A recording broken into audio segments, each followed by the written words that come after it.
Bahkan tersangka itu tidak bisa kita hubungi. Jadi menurut hemat saya seharusnya tidak ada pembatasan kapan seorang terdakwa atau seorang tersangka bisa ditemui oleh advokatnya. Karena masa isolasi itu Bapak, Ibu, dan saudara-saudara ini cukup sering agak krusial. Karena pada saat seperti inilah segala bentuk intimidasi dan ancaman itu bisa terjadi. Oleh karena itu saya kira ini juga harus kita bicarakan secara baik. Kemudian selanjutnya tentang peran advokat. Peran advokat ini saya kira ini yang juga harus ada kejelasan yang cukup di dalam RUU kita ini. Selama ini kalau di dalam KUHP yang lama, kita ini advokat itu hanya bisa melihat dan mendengar. Bahkan saya ingat betul kalau tahun awal-awal tahun 80-an, kita itu hanya boleh melihat dari kaca. Ya, jadi seperti tersangka itu diperiksa dalam satu ruangan yang ada dengan kaca dan kita hanya melihat dan menyaksikan seperti itu. Nah, tanpa boleh berkonsultasi, bertanya kepada advokatnya. Saya kira ini mesti ada pembaharuan pemikiran kita mengenai persoalan ini. Termasuk diantaranya mungkin, kalau menurut hemat saya mesti diatur sedemikian rupa, adanya waktu untuk berkonsultasi ketika sedang dilakukan penyidikan. Ya, karena selama ini kan advokat itu hampir kalau beberapa orang teman mengatakan seperti togok aja. Ya, hanya duduk, diam, dan mencatat. Dan tidak boleh ngapa-ngapain. Nah ini saya kira ini yang mesti kita ubah. Ya, bagaimana bisa mestinya sudah diatur sedemikian rupa bahwa advokat juga punya hak untuk menyampaikan sesuatu. Karena saya khawatir terlalu banyak kekeliruan yang akan terjadi kalau dibiarkan seperti sekarang ini. Selanjutnya saya kira ini soal pra-peradilan, Pak Ketua ya. Soal pra-peradilan ini sesuatu yang menurut hemat saya ini sesuatu yang harus diatur betul secara tegas. Karena penetapan tersangka yang terjadi sekarang ini bahkan oleh satu surat edaran Mahkamah Agung kalau saya tidak keliru tahun 2016 itu dikatakan bahwa cukup 2 bukti. Artinya apa? Keterangan saksi dan keterangan ahli itu sudah cukup untuk menjadikan seseorang menjadi tersangka.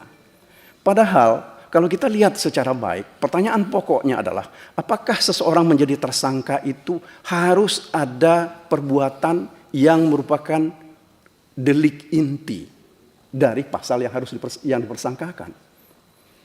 Kalau tidak ada seperti ini, seharusnya tidak bisa seseorang menjadi tersangka. Yang paling banyak sekarang ini kalau Bapak lihat perkara-perkara korupsi, ya.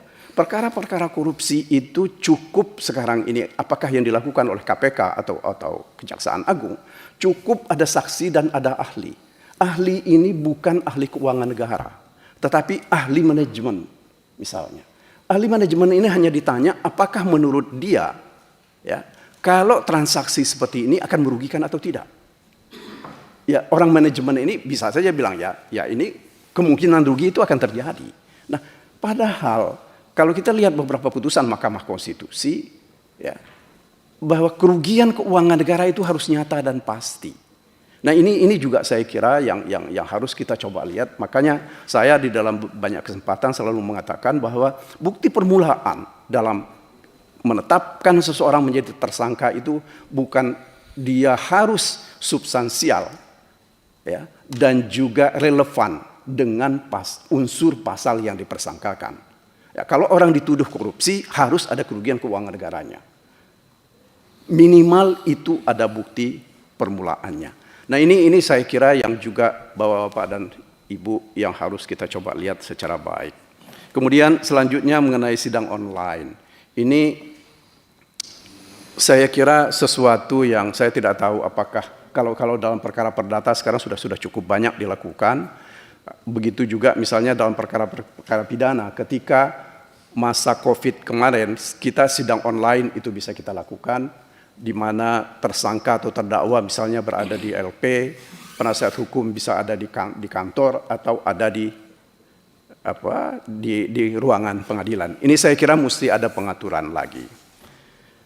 Selain itu Bapak dan saudara-saudara, saya kira yang juga cukup penting untuk kita perhatikan adalah mengenai batasan penahanan masa sebelum atau sesudah persidangan. Saya kira ini, kalau saya tidak keliru, salah satu di antaranya yang cukup menarik dari Belanda itu, sekarang ini sangat jarang orang ditahan di pra persidangan. Ya, orang itu akan ditahan sesudah dia menjalani hukuman, ketika sudah divonis. Nah, barangkali ini menjadi salah satu catatan yang perlu kita pikirkan, sehingga tidak seperti terjadi sekarang di mana LP kita, bahkan rumah tahanan negara kita itu penuh sesak. Bahkan ada beberapa orang teman mengatakan bahwa itu orang disusun seperti sardines. Nah, ini menurut hemat saya ini adalah satu bentuk pelanggaran hak asasi kalau ini dibiarkan. Jadi oleh karena itu saatnya kita berpikir untuk membatasi waktu penahanan ini. Saya mengusulkan dan saya lebih cenderung bahwa penahanan itu boleh dilakukan sesudah ada putusan, kecuali ya, ada kekecualian misalnya terhadap orang-orang yang tidak terang alamatnya, tidak jelas pekerjaannya. Kalau orang-orang yang jelas, tokoh politik, rumahnya jelas, gampang melihatnya, mestinya tidak perlu kita lakukan penahanan. Apalagi belum ada bukti yang sangat substansial bahwa orang ini sudah melakukan kejahatan. Satu lagi yang saya kira penting untuk kita pikirkan adalah kalau kita meniru Belanda, ada satu proses yang mereka sebut dengan Financial Penalties Act tahun 83. Seseorang yang menjadi tersangka, dia mempunyai hak untuk datang kepada jaksa bersama-sama menghadap hakim agar dia tidak diadili dengan cara dia membayar denda kepada negara selain denda yang memang diwajibkan di dalam keputusan nanti, atau misalnya karena kesalahannya dia melanggar apa dan itu menimbulkan denda, maka denda itu akan dia bayar. Selain itu ada kewenangan negara untuk menjatuhkan hukuman denda kepada dia yang lebih besar lagi. Yang terakhir saya ingin sampaikan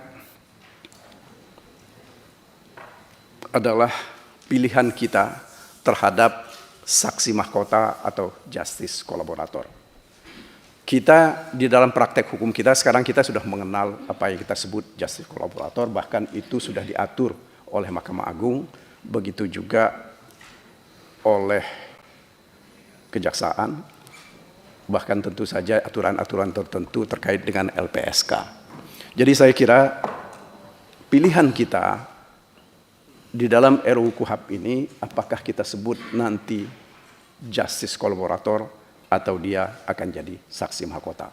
Meskipun kedua-duanya dalam praktek hukum saya lihat itu tidak begitu banyak perbedaannya. Saya kira itu sebagai pengantar dari saya, Pak Ketua. Terima kasih. Assalamualaikum warahmatullahi wabarakatuh. Waalaikumsalam.